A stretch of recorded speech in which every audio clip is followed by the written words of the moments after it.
বরিশাল আদালতে দেখা মিলছে না বিগত সরকারের কৌশলীদের। এরই মধ্যে নতুনভাবে নিয়োগ পেতে দৌড়ঝাঁপ শুরু করেছেন রাজনীতির সাথে জড়িত আইনজীবীরা। তবে দুর্নীতিমুক্ত আইনের শাসন প্রতিষ্ঠায় রাজনৈতিক পরিচয়ের পরিবর্তে সৎ এবং মেধাবী আইনজীবীদের নিয়োগ দেওয়ার দাবি সাধারণ আইনজীবীদের। স্বাধীনতা পরবর্তী সময় থেকে ক্ষমতাসীন দলের অনুসারীদেরই সরকারি কৌশলী নিয়োগের রীতি চলমান, যেখানে মেধার যোগ্যতার চেয়ে রাজনৈতিক যোগ্যতাই মুখ্য।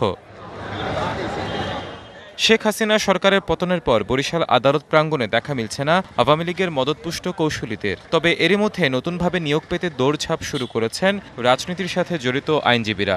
এপিপি পিপি তারা আসামি বাদী দুই পক্ষর কাছ থেকে টাকা খেতেন। এর থেকে পরিত্রাণের দরকার এবং পরিবর্তনের দরকার। আদালত প্রাঙ্গণটা হতে হবে দুর্নীতিমুক্ত, যেখানে মানুষ ন্যায় বিচার পাবে। 250-টিরও বেশি ডিজাইন অপশন নিয়ে ওয়ালটন স্মার্ট ফ্রিজ, বোঝে আপনার প্রয়োজন। দলমত নির্বিশেষে সকল বিচার প্রার্থী যাতে ন্যায় বিচার পায়, সেজন্য দুর্নীতিমুক্ত আদালত প্রাঙ্গণ এবং একই সাথে মেধাবী সরকারি কৌশলী নিয়োগের দাবি আইনজীবীদের।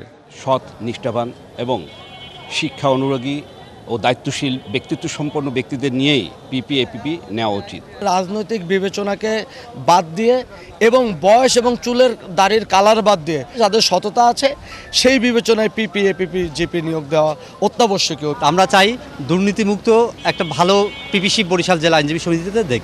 এদিকে আইনজীবী নেতারাও জানান, দেশ পুনর্গঠনে আইনের শাসন প্রতিষ্ঠায় আদালতে সরকারি কৌশলী নিয়োগে মেধাবীদের অগ্রাধিকারের বিকল্প নেই। যারা প্রকৃতপক্ষে জ্ঞানী এবং যারা আইন বিষয়ে অভিজ্ঞ, তাদেরকে বাছাই করে তাদেরকে নিয়োগ দিলেই এই সরকারের যে পুনর্গঠন যে একটি সংস্কার, সেইটি বাস্তবায়ন হবে বলে আমি মনে করি।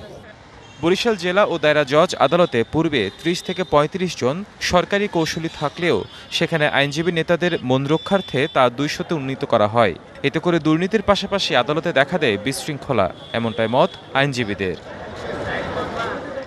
DBC news desk.